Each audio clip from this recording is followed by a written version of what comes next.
Hello everyone, my name is Moganraj Mohandas and with me is my colleague Ching Shea. We are here to present a session on ArcGIS Enterprise, Advanced Topics in ArcGIS Server Administration. Okay, so let's get started. First, a quick view of the topics we're going to cover. We want to kind of focus on the primary dimensions that every ArcGIS Enterprise administrator must consider, with a focus towards advanced techniques to administer ArcGIS Server. A quick disclaimer, we don't have any demos for this session. We have a lot of information jam-packed into this session, and we will show some descriptive diagrams and animations where appropriate. However, you should be aware that we're not going to do any live demos during this session. Okay, so a quick look at the topics. We'll do a quick review of ArcGIS Enterprise and how ArcGIS Server fits into that, the ArcGIS Enterprise. We'll look at applied monitoring techniques and tips. A look at tuning and configuring services, expanding your site, a quick look at multi-machine site administration, and we'll end with just a page on additional resources that you can use. Okay, let's get started with ArcGIS Enterprise. So to start off, let's take a quick look at ArcGIS Enterprise. This is the foundational software system for GIS, powering mapping and visualization, analytics, and data management. It is the backbone for running the Esri suite of applications and your own custom applications. The primary components of ArcGIS Enterprise are Portal for ArcGIS, ArcGIS Server, both of them fronted by the ArcGIS Web Adapter, and the ArcGIS Data Store. Here, the ArcGIS Server plays the role of a hosting server, and this deployment, as you see here, is what we term as the base deployment. Additionally, we can federate other server roles to this deployment. These include your traditional GIS server, which has mapping functionalities, GP services, geocode, and others, image server for imaging and raster analytics, GeoEvent server for real-time data streams, and GeoAnalytics server for big data analytics. So that's how the ArcGIS Enterprise base deployment plus other roles come into play as your, in terms of your deployment. So now let's look at ArcGIS Server specifically and what components it contains. So we will look at what an ArcGIS Server site is. Basically, it is a logical grouping of machines that's powering your web services. These are the services that power all your geospatial information and analytics and other things that you have within your ArcGIS Enterprise. So ArcGIS Server is the engine that hosts and runs most of your services. So here, as we can see, there are two ArcGIS Server machines here, and you can have from one to multiple machines in your ArcGIS Server site. They logically form together an ArcGIS Server site. The machines within your ArcGIS Server site have the same hardware specifications, the same set of services. All services are duplicated on all the machines within your ArcGIS Server site.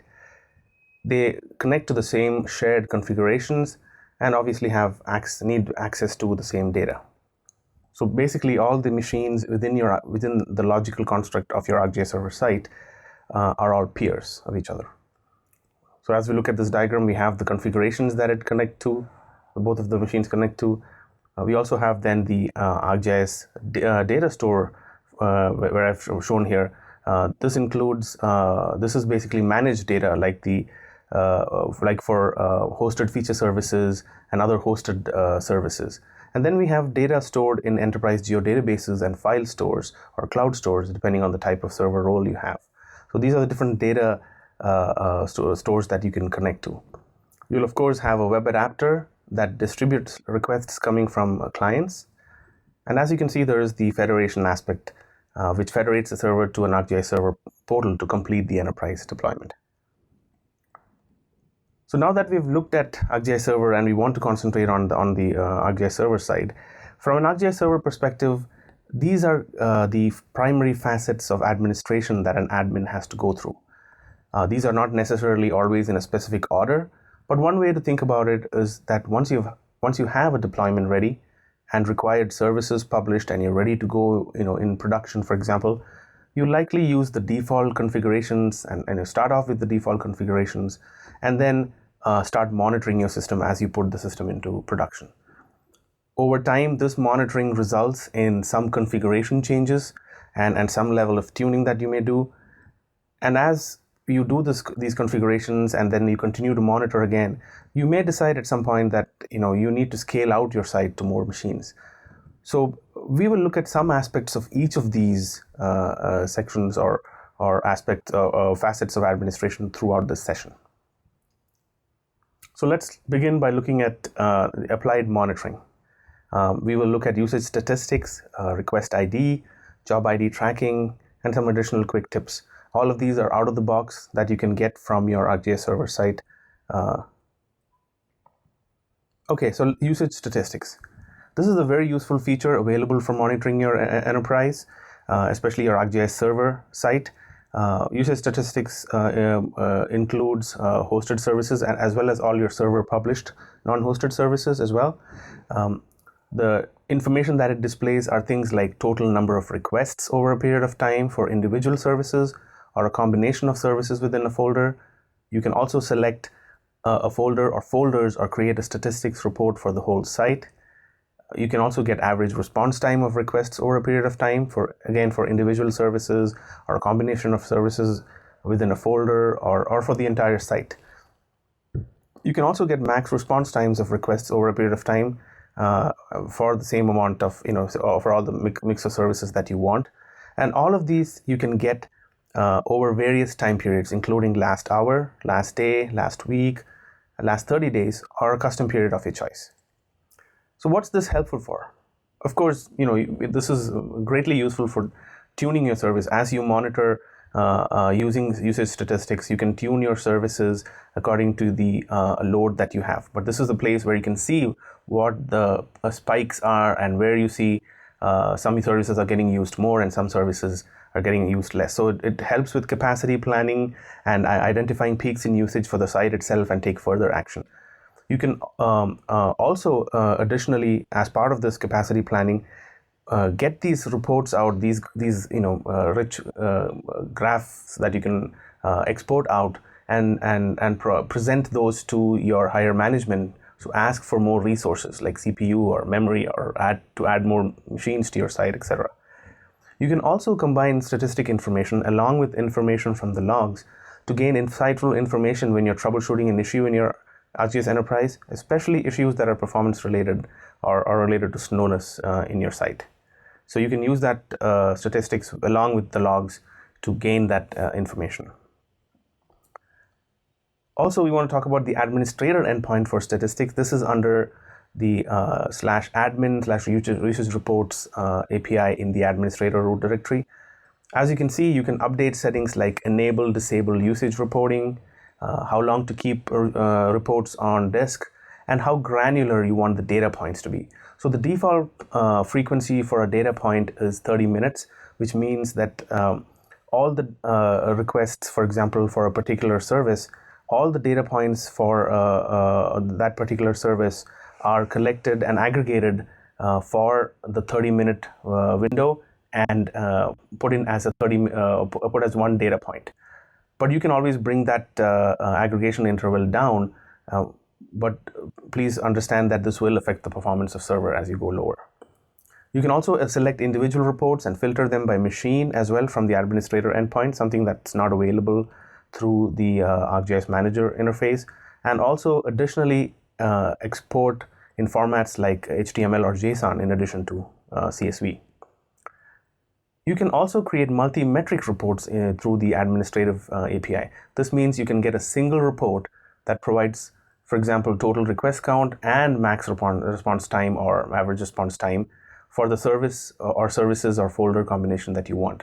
This allows you to create more complex reports that contain multiple matrices. This is something that can only be done in the administrative API because a manager is not at this point capable of showing you multi-metrics or giving you that graphical view of the multi-metric reports. So you can use it to export this data out to a more sophisticated reporting system that can read this data and generate complex graphs or other visual representations that may be needed.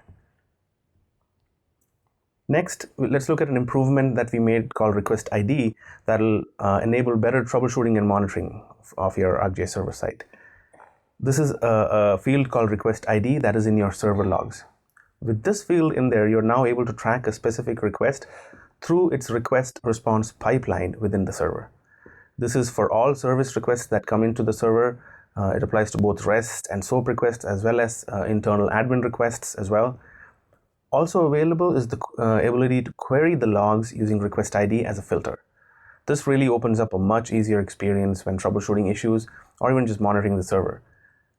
Note that while request ID will show up in Manager as a column, if you can see on the left, if you select it, you can query a specific request ID only though in the administrator endpoint. So as you can see here, there's a request ID field in the ArcGIS Manager view on the left, and you can potentially take that request ID and put it in the query view of the admin and query using that request ID, so you can get only the requests and response and log messages that pertain to that specific request ID. Another monitoring enhancement we've made in 10.7 is the ability to view and update status of geoprocessing jobs from the Manager user interface. This is also a feature that's available in the administrative API, but the Manager user interface provides for a very intuitive view of this feature. You can use this user interface to get all the jobs for any particular geoprocessing service, and you can further filter these by job status, duration, user, or machine. You also have the ability to get further details for individual jobs and also cancel or delete jobs as needed. So let's look at this with a GIF that you see here. As you can see, there's the job, this is for a specific job, and you have the different statuses, age filters, etc. You can even select get the job information for a very specific job, and also get the job ID and even the job ID URL for the REST endpoint of that particular job.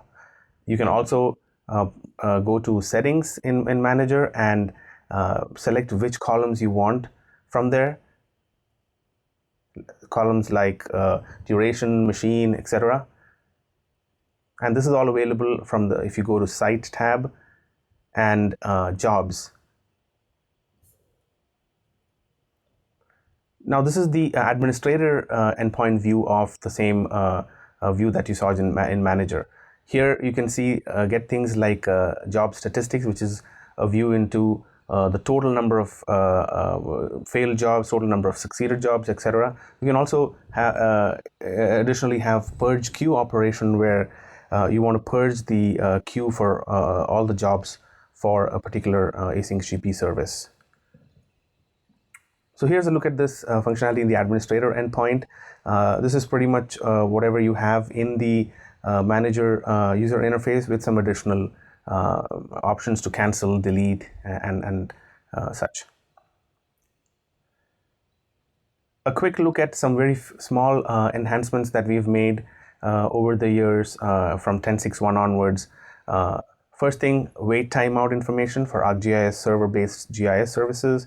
So these, this is basically the time that a request for a service from a client waits before it gets picked up for execution by ArcGIS Server. This is logged at the fine log level, and it's useful when looking at performance issues or performing capacity planning, etc., because you would know how long requests for specific services waited before getting processed, and this would let you potentially add more instances, for example, for a particular service. Also, we now have disk space monitoring available across the board for all three major components of ArcGIS Enterprise: Portal for ArcGIS, ArcGIS Server, and ArcGIS Data Store. For ArcGIS Server, when an immediate threshold is reached, currently this is 10 GB, on your installation drive, there is a warning log message that is logged periodically until more disk space is cleared. This is kind of your cue as an administrator to start looking to clear some space or add more. When a critical threshold is reached, by this we mean bad things are going to happen, probably really bad, we will add or log a severe log message every minute. Once you're at this level, some action is required to avoid things starting to fail, which is imminent. We also do a rollover of some of our internal logs. These are logs most of you may be unfamiliar with, but we found that for some customers, these internal logs were taking up a lot of space, and people were running out of disk space, and we have done some work to prevent this from happening and roll over these internal logs. We have also added logs that indicate when file logs have been acquired and released when performing administrative operations on the ArcGIS server site. You all, at least many of you may be familiar with a message or log message or error which says another administrative operation is being performed when you're trying to, start a service, stop a service, or perform some app operation on the server site. And this basically helps debug that and gives information about log acquisitions and log release, internal logs they are, and in the ArcGIS server logs, so that you can help technical support troubleshoot this issue when you provide them the logs, so they have this information.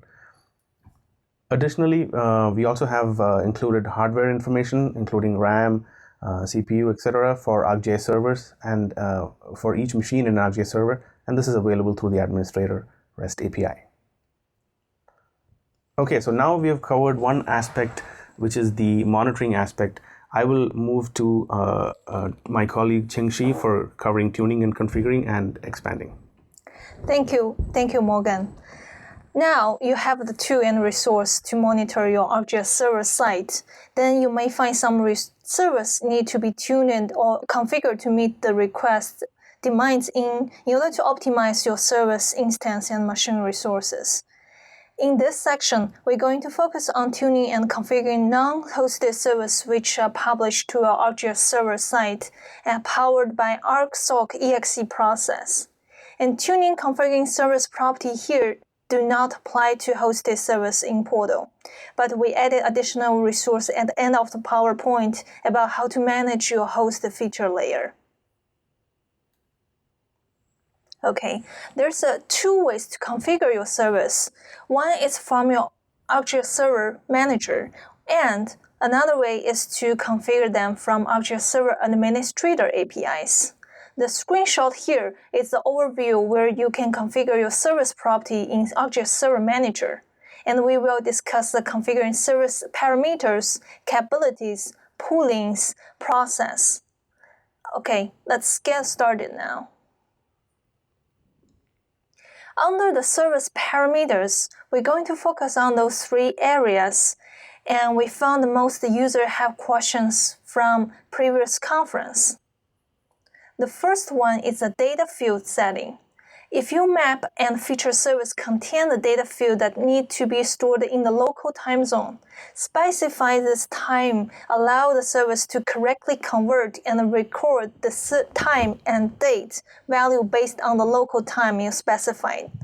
For example, if Arizona time is specified for the map service with the feature access capability enabled, when you add an update feature on the service, the date and the time will be based on Arizona time. Even the editor may be located at the East Coast time zone. If you don't specify the time zone, then the dates will be assumed to be stored in UTC. The next one is the maximum number of records returned by server. This property specifies how many records can be returned by server to a client for any given query operation. You may want to increase this value when you found your points or data aren't appear at once. For example, when you make a query to a certain map extent, you notice that not all the data are returned. This may be due to the number of query results that exceed the maximum number of records returned by server. Therefore, you can increase this value to make sure all the features or data are returned. In another scenario, you may want to limit the number of records returned. When a service with high volume of feature and it's not necessary to return all the data at once, you can set the value to have the return records curbed. Please aware that specifying a large number of records to be returned by the server, you may experience some delay for your client application to render the querying results. The last one is a log data schema. This setting only applies when the service was published by registering with its enterprise database with your ArcGIS server. This setting does not apply for registered folder that contain your file geodatabase or file shapefile. Also, it does not apply for the service published by copy the data to ArcGIS server. When you enable the log database schema setting, which is the default setting, The source data which servers are referenced from is protected from any data schema change. For example, if you want to add or delete a data field, it will prevent you if the service is up and running. This setting only protects from a schema change. You will still able to edit the existing data, such as add or delete a feature or records from that table. If you disable the setting, it will stop ArcGIS Server from placing the schema lock, which means you can update the data schema of the data source even if this service instance is running and used by other user or application. Then you can restart the service to see the schema change. We move to the Capability tab, and you can change the service. Here is where you can change the service-specific setting. Enable capability for each service are checked.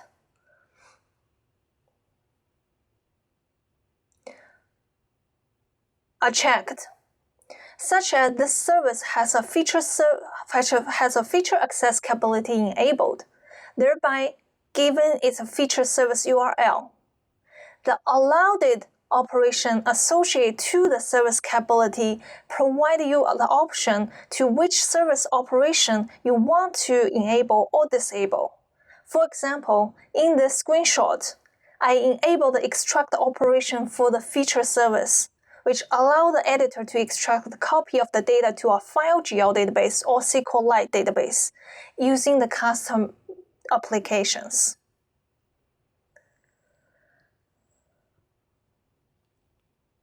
Let's look at the pooling setting for the service. In your site, you may have different type of service that require different service level agreements and take different amount of time for processing individual requests. Some operations are fast, whereas some take a long time. Timeout settings are important in this context. First, usage timeout. This is useful when you have services that have some operation that take a long time to complete. If you expect this long time, you can configure a higher value for that service. But if you don't want to request to use the resource for unlimited time, you can use the service usage to limit how long the service instance can run. For instance, there is a stale database connection. You want the service instance to be released after a certain amount of the instance running time and become available for the next request. Using the similar example for the service instance has a long running time or it has multiple requests received simultaneously. When there's no other service instances available, you don't want the new request wait for unlimited time. By specifying the maximum wait time value here, it can help set the wait time limits for the new request. This may manifest to user as a performance delay, such as a hanging geoprocessing job or a map that's slow to do. Once the request is fulfilled by the service instance, idle time determines how long the service instance can stay alive. After the maximum idle time is passed, the service instance will be terminated and only keep minimum number of instances available, unless there's another request received to the same service instance. The next is the Process tab. Recycling setting. Service recycling will cycle out the stale and unusable service and also reclaim the resources taken by the stale service. During recycling, all the active service instances will be recreated and based on the recycling interval and recycling starting time, except those instances of service in use by other clients. They will be recycled after the instance being released.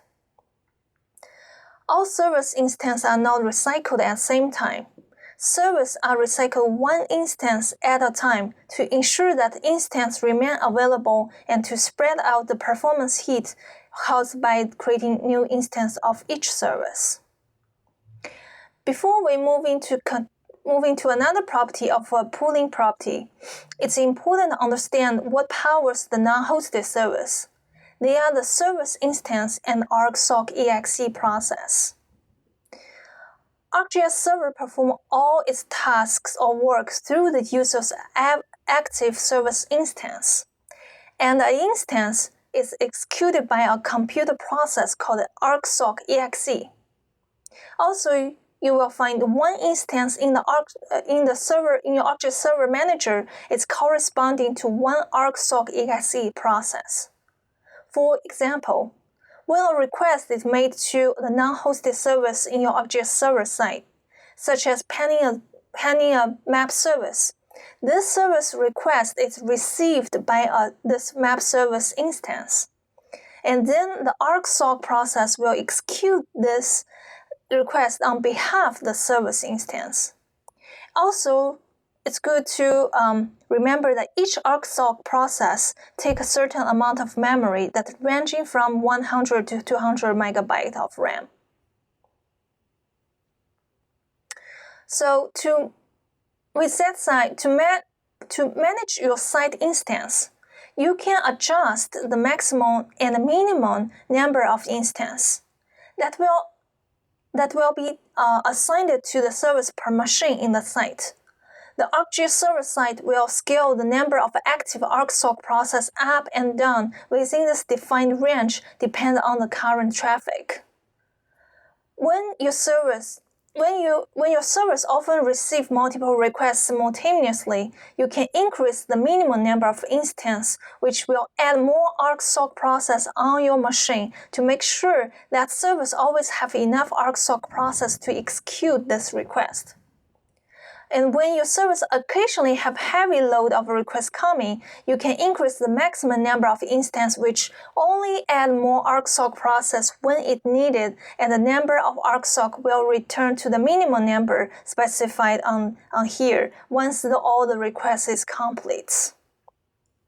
So, you might be wondering where I can find those ArcSocs and how do I know which ArcSoc process is associated to which service?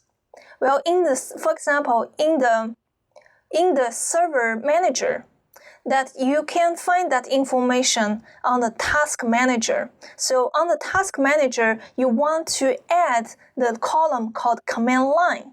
On the command line, that you can see the ArcSoc process, and also you can see which ArcSoc process is associated to which services.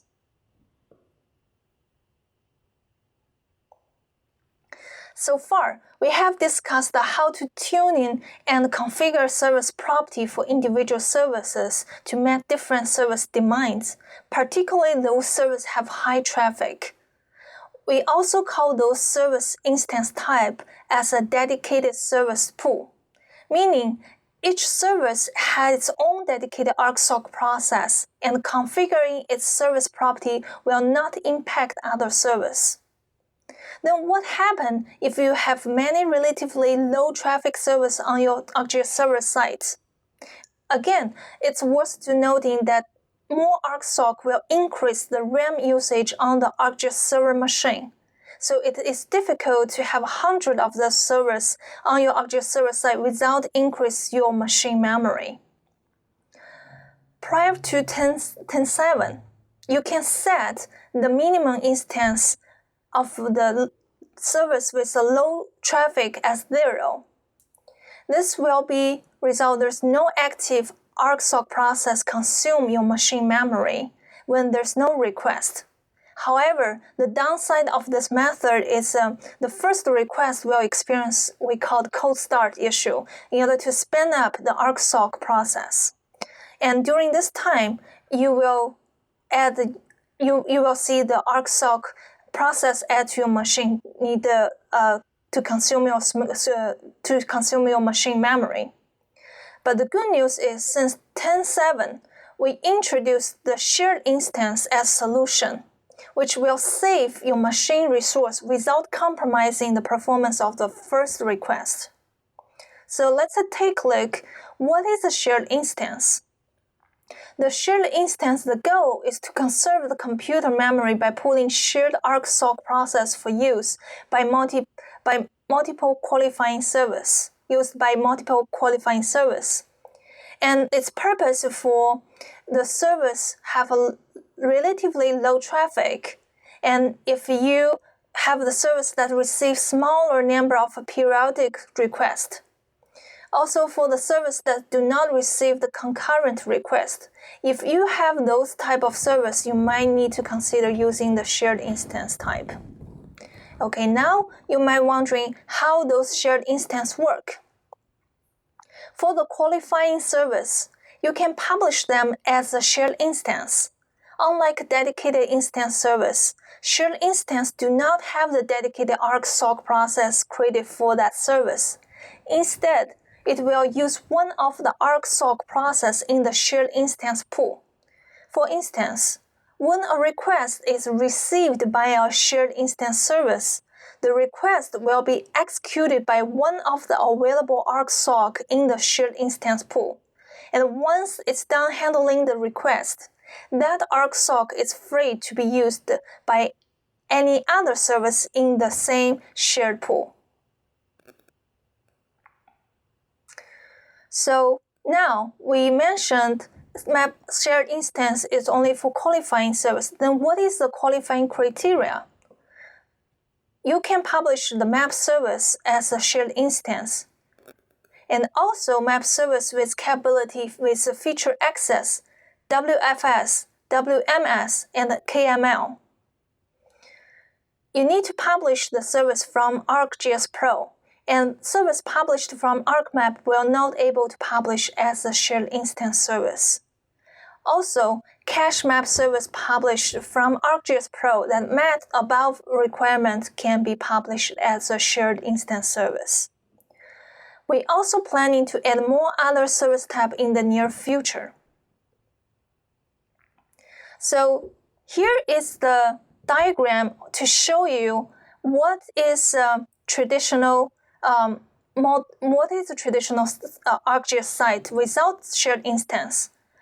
And as you can see on your right side, you can see some map service 2, feature service 2, map service 3, map service 4, etc. that has a relatively low minimum instance number, which indicating those type of service seems receive a low number of requests, or they are the low traffic service. And whereas on the left with map service 1, that you can see that it has a minimum of 4 ArcSoc instance and maximum 10. It's an indication that this map service 1 will experience the high traffic load. But if we implement the shared instance pool in your ArcGIS server site, we can group all those servers has low traffic into the same shared instance pool. So now if you can see your right side, I group all the servers that we see earlier, map service 2 and feature service 1 to 3, that into this shared instance pool. And what happened is when there is a request and received by one of the shared instance services, one of the 6 ArcSoc will receive this request and execute. Whereas because I still want to keep map service 1 in as a dedicated instance pool, it's handling, so it's suited for handling the high traffic request. So there's an illustration of how the service request being received between different instance pool. Now, how you decide, or when you decide what type of service and how when you need to use the shared instance versus dedicated instance.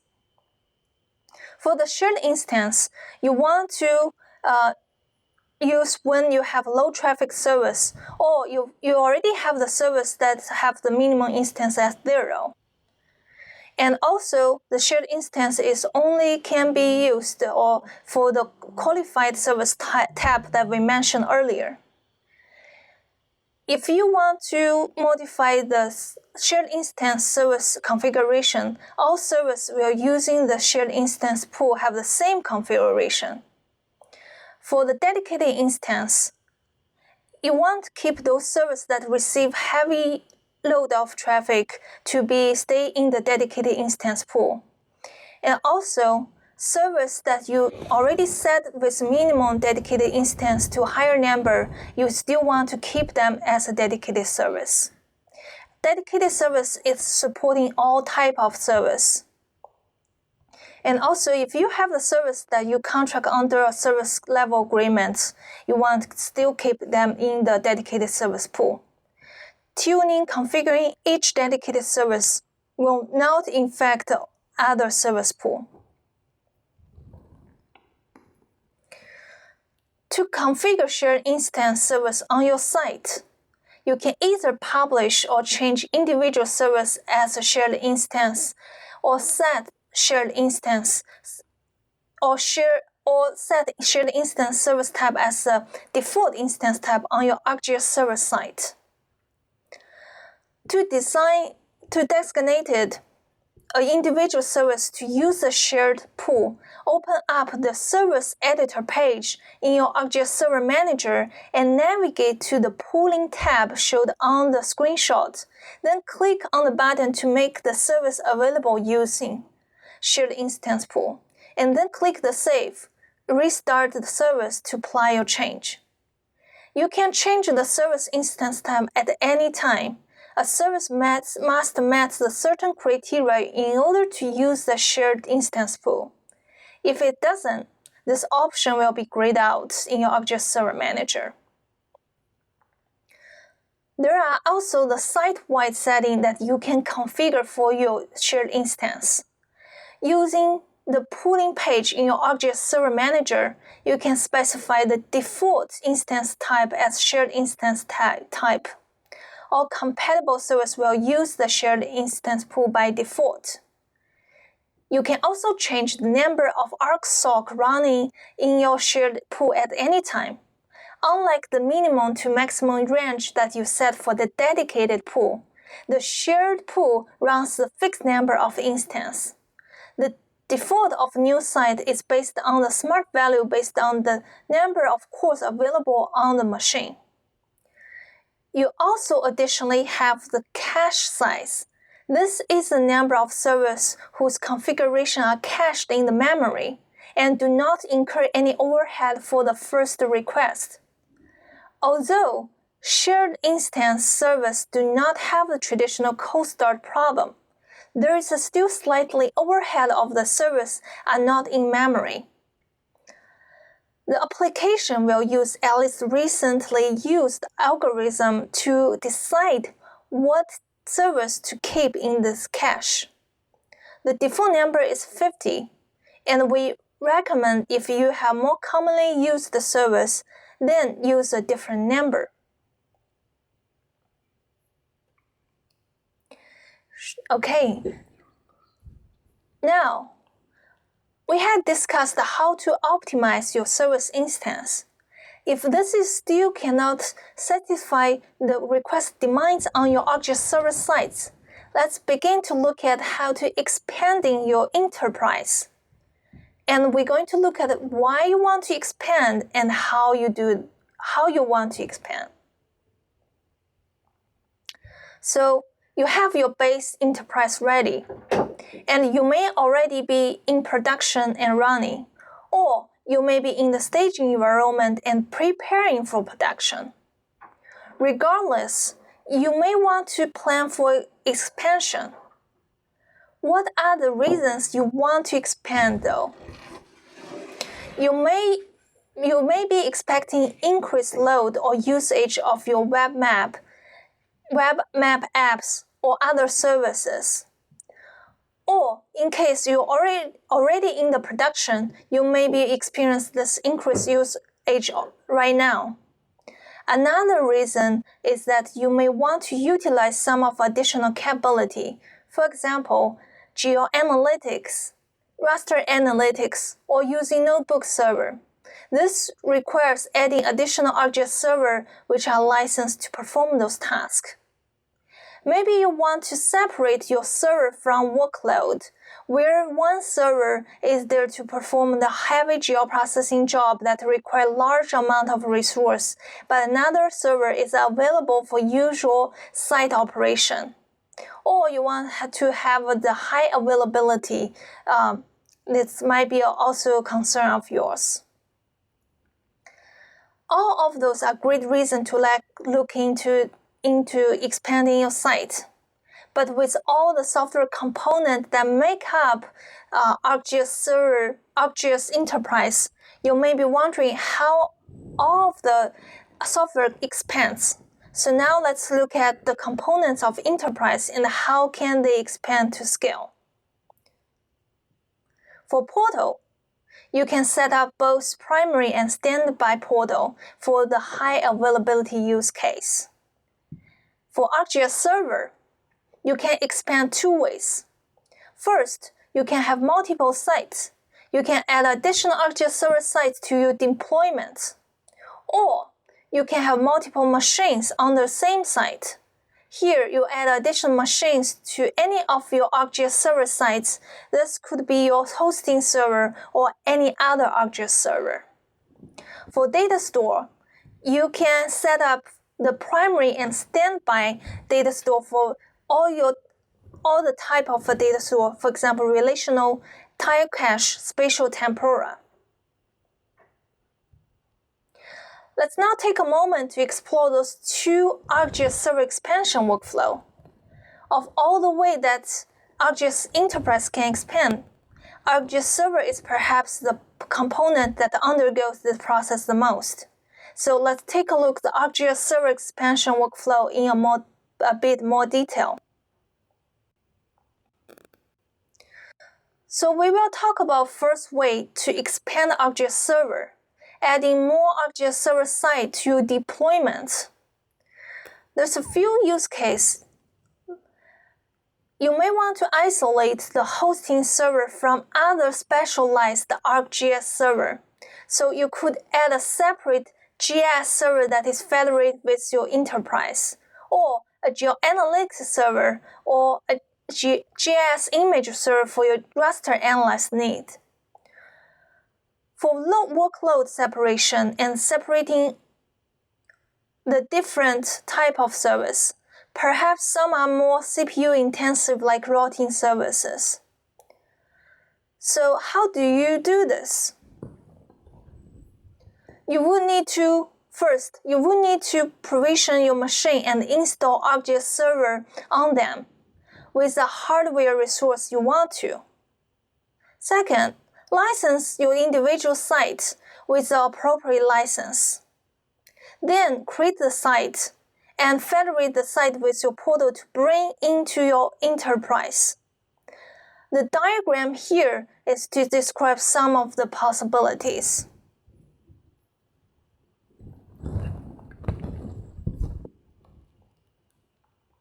Another way to expand your ArcGIS Server is to add more machine or nodes to specific ArcGIS Server sites. Some scenario you would do this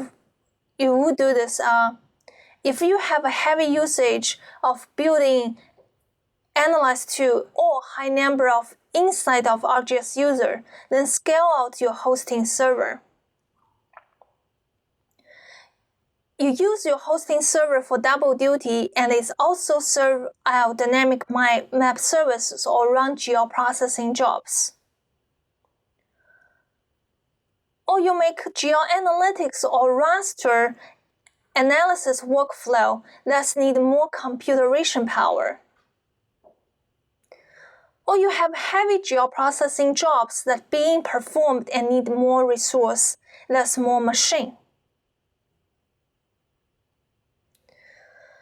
So how do you prepare to add more machines to a single machine ArcGIS Server site? There are basically prerequisites that need to be met before you actually add additional machines. You may have used local file paths on an on-premise system to create a single machine ArcGIS Server site. When scaling to more machines, you want to move to a shared location for your configuration store and server directory, so you would need to edit those paths to those shared paths.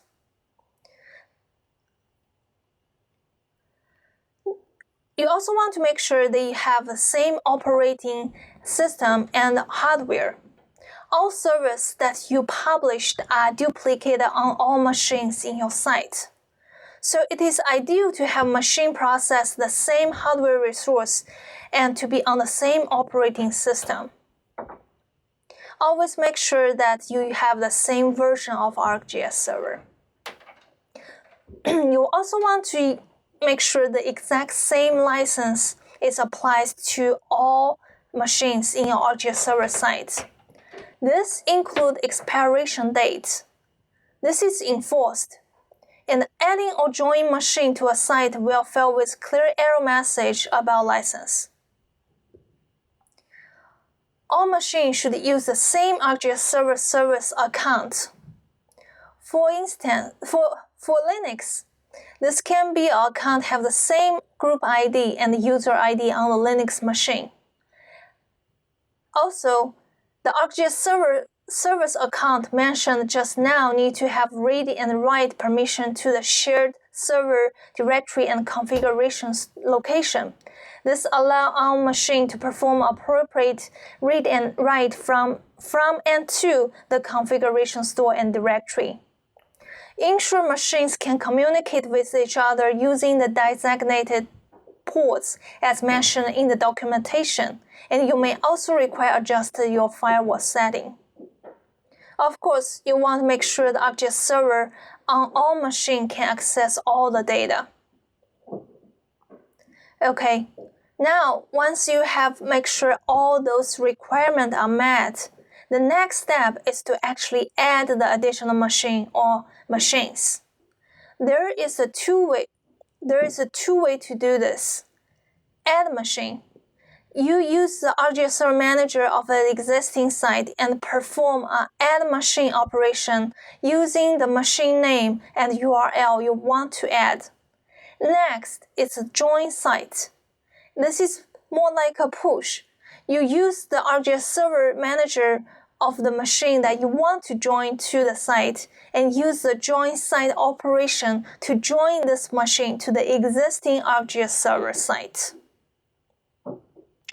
Let's take a look what the workflow looks like in the ArcGIS Server Manager. We are going to look at this through ArcGIS Server Manager at this point only. You can, of course, automate this process using the administrator endpoint as well. So here, on the screen, you can see if you want to add a machine to the existing site, you go to the existing site ArcGIS Server Manager and navigate to Site Machines and click the Add Machine button. Enter the machine that you want to add and then the machine URL, click the Add. You will see a message to indicate if the machine is added successfully. The next way to join the machine to the existing site is you go to the machine has the ArcGIS Server installed but without the existing site, and you will go to the manager using the join existing site operation and enter the ArcGIS Server site you wish to join to and provide the administrator username and password.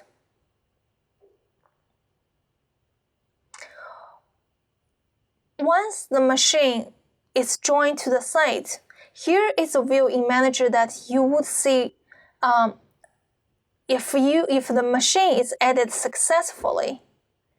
And the status should be started for all the machines that join to the site. This is the same view for both add machine and the join site workflow. Okay, now I'm going to hand off this next section to my colleague Morgan to talk about Web Adapter. Thanks, Ching. So we've done the expansion part, you got a nice and detailed approach from Ching to expanding to multi-machines in a site and multiple sites themselves. Let's look at a few additional considerations to take into account when adding additional machines to a server site. First off, we definitely recommend using a web adapter or a reverse proxy in front of the ArcGIS server site. In fact, this is not even a recommendation, it's a requirement. Many of you may already be doing this, which is a good thing. The web adapter or reverse proxy acts as a load balancer, which will allow it to route requests among the machines in a site. A bit of background here. A few releases ago, we deprecated the use of clusters, or rather multiple clusters, in a server site. This means that there is no longer this internal load balancing that occurs among the machines in a server site. A request that comes into a particular server machine is processed completely by that machine, and a response is sent back. There is no routing that is done within the machines within a site for any request that comes in. So something on top, like the ArcGIS web adapter or your own reverse proxy or load balancer, is necessary when you have multiple machines in a site. Now this will also affect federation. So when you federate, the recommendation is to use the web adapter or reverse proxy URL as both the services URL and the administration URL. As you can see in the screenshot here, the services URL is usually the web adapter or reverse proxy URL. The example URL will reflect that, what you ask for. But what we recommend to use a web adapter or reverse proxy URL for the administration URL as well when you federate. This ensured that the federation to portal for ArcGIS is not tied to any specific ArcGIS server machine in a site, and provides a level of abstraction. So if a machine gets unregistered or needs to be taken out, your federation with portal is not broken in any way. A last note on this, we do recommend using two web adapters if it's possible, one with administration enabled for the administration URL and another one without administrative capabilities enabled for the services URL section. So this obviously leads to the question of, what if I already have federated and I'm now expanding out on a federated site and I did not use the web adapter URL? Well, you can update the administration URL for a federated server using the portal sharing API. And to complete that workflow, you will need to additionally validate your server from the portal administrator directory. A note here, this workflow is assuming that you are using the web adapter reverse proxy for the services URL already. In the event that you're not using that the web adapter URL for the services URL section when you federate it, there's quite a bit more work that needs to be done, and there's not an easy way, unfortunately. It does take some time, and go through some of the white pages that we have to deal with that. So let's look at the way to do that, which is the adding the administration URL, updating the administration URL. You go to this portal sharing API, click on the organization ID that you see here in the sharing REST community page. Go and click on the servers tab that you see here, which is one of the child resources, and you'll find your server ID. Once you click on the server ID, you can see the specific server that you have and the administrator URL specified there. Then you click on update server and update the URL for the service as server administrator URL and click on update. This is the first part. The next part is to then go to your portal administration page, which ends with /portal admin. You click on federation, servers, and do a validate. This ends that process, and your administration URL is now successfully updated to your web adapter or reverse proxy URL. Okay, so now we've covered the primary facets of administration, from monitoring your site, expanding your site, and in between also tuning and configuring your site. You're now expanded, you have multiple machines. We'll try to understand a few concepts that are relevant to multiple machine sites and also look at a few issues that you've encountered with multiple machine sites. Finally, we want to just go over some functionality that can help mitigate some of these issues with multiple machine sites that you commonly observe. So first, we thought it would be relevant to make you administrators understand the difference between the two request types that primarily come into a ArcGIS server site: service requests and administrative requests. I promise this will be useful when we go through some of the issues in later slides, so bear with me. Service requests are requests to a service endpoint for basically any type of service. So it could be a map service, hosted feature service, image, etc. For service requests, the request is handled by the machine which receives it, and usually, or mostly, there's no modifications to the site configurations that's needed. Examples of this are querying map service records, passing edits through a feature service, etc. Administrative requests. These are requests to the ArcGIS Server site to add or modify configured information that relates to site information and site configuration information. Here, the request is handled by the machine which receives it, and then additionally propagated to all the other machines in the site so everybody can sync up to that change. Examples of this are publishing a new service or overwriting an already published service, registering a data store, etc. So let's look at how these two request types are handled within a multi-machine server site.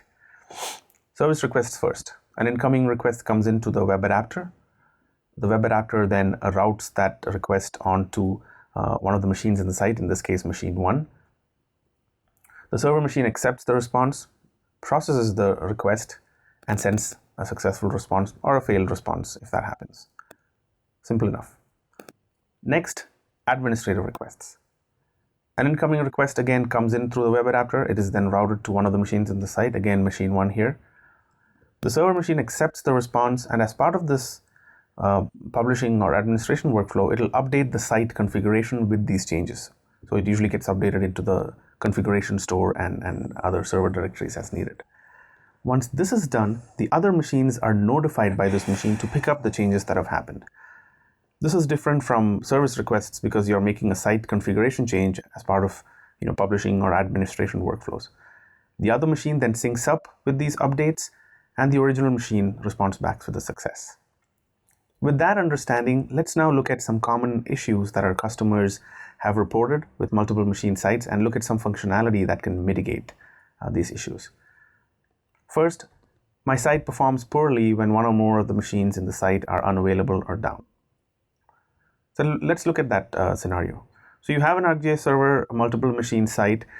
Now there's always the chance, especially when you have several machines or nodes, that one of those could be unavailable. Now unavailable here could mean ArcGIS Server is down on that machine, or the machine itself is down, or there are connectivity issues to that machine. In environments like the cloud, this could also just be a case of the machine being taken out by your autoscaler logic, or even being shut down or destroyed. Regardless of the case, when a node or multiple nodes are unavailable for very few brief periods, there is slowness, and this leads to a lot of frustration for administrators, and it feels like the site is sluggish and not working well. So as an example, let's say we have a publishing a request that comes into a server site. This could be publishing a map service or hosted features, etc. Again, the web adapter routes it to one of the machines. The server machine accepts and processes the request, and because it is a publishing operation, it makes updates to the site configuration to add this new service. The machine then instructs the other machines to sync up, in essence to deploy the service on each of them. But the request to machine 3, as you can see here, does not go through since it's unavailable. That internal request waits and eventually times out. This means that the publishing process that should have taken 15 to 20 seconds now has taken in order of several minutes, 5 to 6 minutes. Imagine the situation when you publish or administer the site when one or more machines are down. This would cause the site to behave very poorly and cause extreme frustration for the administrators. We have added new features to help with this. So in 10.7 and onwards, each machine or node within an ArcGIS Server site will periodically report its connectivity status, or so-called heartbeat health check, which is basically a connection status from each machine that reports that I'm healthy and I can connect and I have a heartbeat to the configuration store. When a machine does not report this heartbeat within a set period of time, it is marked suspended. Suspended means that any machine that has a suspension that is suspended will not be routed any requests onto that machine.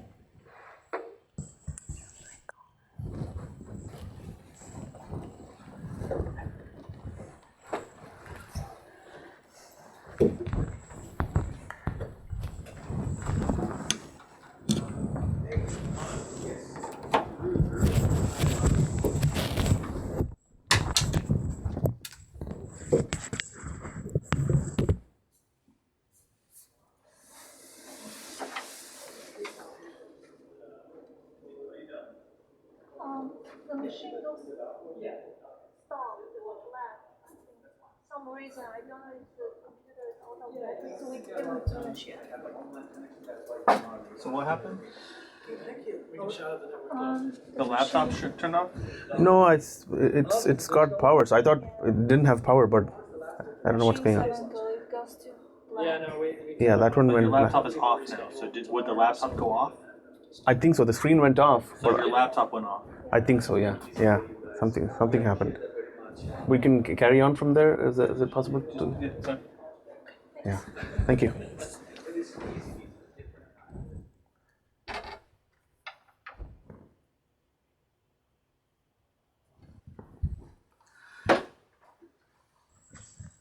So once the machine is back up and reporting its status, it is now unsuspended. So this threshold for a suspend threshold is configurable as a system property in the server admin, and any requests that come in will not be sent.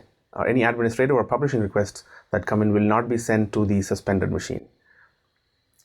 Once the machine is back up and reporting its status, it is unsuspended, and all the requests are sent to all the machines that are needed. A suspended machine can also be automatically removed from the site after a configurable amount of time, and this is another setting that is available for you to consider. By default, this is disabled on an ArcGIS server site, but this is a configurable parameter that you can set in your system properties in the ArcGIS server site. Another thing we heard from customers is the ability to perform updates or maintenance to individual machines, or potentially to all the machines in a multiple machine site without much service disruption. That's where something like under maintenance mode comes into play. This is also new in 10.7. So there could be many scenarios where you have to do planned maintenance on the machines that are part of your ArcGIS site. This could involve shutting these down, or just installing certain software, or loading some data locally onto these machines one by one. Regardless, you ideally want to do these either on a set of machines or one machine at a time, and you want your load balancer to temporarily not send load to these machines. Right now, there is no way to tell your web adapter or load balancer through an API that you don't want to be sent requests. You don't want requests to be sent to a specific machine. So here's where under maintenance property comes in. It's a parameter or under maintenance that is set for specific machines in your site. This will cause the machine health check to return false or fail, and this is honored by the ArcGIS web adapter, and so the ArcGIS web adapter will not route requests to this machine. This will also work with third-party load balancers or reverse proxies that you have set up, as long as they are also calling into the server machine health check URL that's available. So in essence, this provides more control for maintenance purposes and provides a means to minimize downtime. So you can, for example, mark a machine under maintenance sometime before its planned maintenance. This allows the web adapter or reverse proxy to know that the machine should not be sent requests. Then when you actually bring these machines down, the machine is already marked maintenance, and the web adapter is already not sending requests to this machine.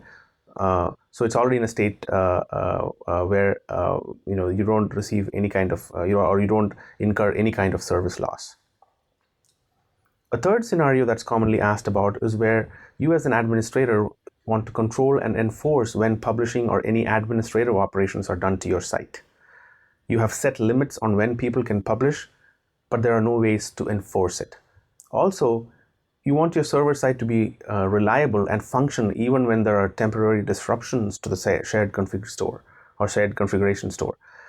Most likely the shared configuration store on a multi-machine site is in some file share somewhere on a different machine, or even on some kind of file share device. You may ask why I have lumped these two things together. The control and enforcement publishing can happen, or administration can happen, and the reliability. Well, let's go to the next slide. So that brings us to the read-only mode feature in ArcGIS Server. Now this is not new, it's been there for quite a while, but we want to go over it because it is useful and is relevant for the scenarios I mentioned earlier, and people still have those issues and scenarios that come up. So what is the site read-only mode and how does it work? Well, basically once you've put your site in read-only mode, the site becomes locked down. This means no administrative processes or operations can now be invoked on the site, and no publishing operations are also allowed. There are some exceptions to the administration operations, like adding, removing machines, etc. There's a few exceptions that are documented, but for most of your administrative operations, they are blocked, and publishing obviously is also blocked. This allows you control over your site and the ability to enforce publishing. Additionally, the site configuration files are also copied to a local repository on each machine in the site. This is something that's configurable in the ArcGIS Server administrator directory, the part about the copying locally. So let's look at the benefits, right? The first one obviously is it allows publishing only on certain days or times. So basically you can enforce publishing as well as administrating tasks. Maybe you want only people to only publish at specific days of the week or during the weekend, or at times that you have decided is the publishing window. So this allows you to enforce that. So you can disable the ArcGIS read-only mode, allow publishing and to go on, and then enable it again. You can also allow the site to handle temporary disruptions to the site configuration. This is where the part where the local copying of configurations into the individual machines help. A file server that contains the site configurations, for example, is unavailable temporarily. With read-only mode set, the site is accessible and most services and operations work. Without a read-only mode, the site is dead until access is back, and nothing is accessible. Neither the administrative endpoints, manager, ArcGIS Server Manager, or none of the services also will work. Whereas with the read-only mode set, your site, although it is in a degraded mode, it still works and things will work. Now that also brings us to the read-only mode feature in ArcGIS Enterprise. This is something that's brand new in 10.8, and it has specific use cases. So I just wanted to go over the ArcGIS Enterprise read-only mode and how it ties into the ArcGIS Server read-only mode. So we're clear about things and how it relates to each other. So the ArcGIS Enterprise read-only mode can work in concert with ArcGIS Server read-only mode. It's available as of 10.8. The primary use case for this is when performing upgrades, where you want to avoid changes to your site, the enterprise site, while you're doing upgrades, so there's no data loss when things are being moved around. Also for scenarios where you've frozen the state of deployment, when you're making some infrastructural changes. ArcGIS Enterprise read-only mode also prevents edits to feature services. This is different from ArcGIS Server read-only mode, which allows feature service edits to happen and continue to go through, because that's considered a service operation and not an administrative or publishing operation. Whereas in ArcGIS read-only mode, this additional restriction is also in place. Now, ArcGIS Server sites, federated sites, can be in read-only mode even when ArcGIS Enterprise is not in read-only mode. So you may have ArcGIS Server sites that are always in read-only mode with read-only mode disabled as and when you need it. And then the ArcGIS Server ArcGIS Enterprise read-only mode comes in where there's some upgrade or something like that happens. So at that time, the entire site, enterprise site, is put in read-only mode. And when the ArcGIS Enterprise goes out of read-only mode, any ArcGIS Server servers sites that were previously in read-only mode will retain those previous states and will automatically not just go back to read-only mode being disabled. That brings us to the end of this presentation. We would like to thank you for listening in for this presentation. These are some resources that will help you with some of the things that we discussed. Please click on any of these and go through them, and feel free to email us or contact technical support as you need. Thank you very much.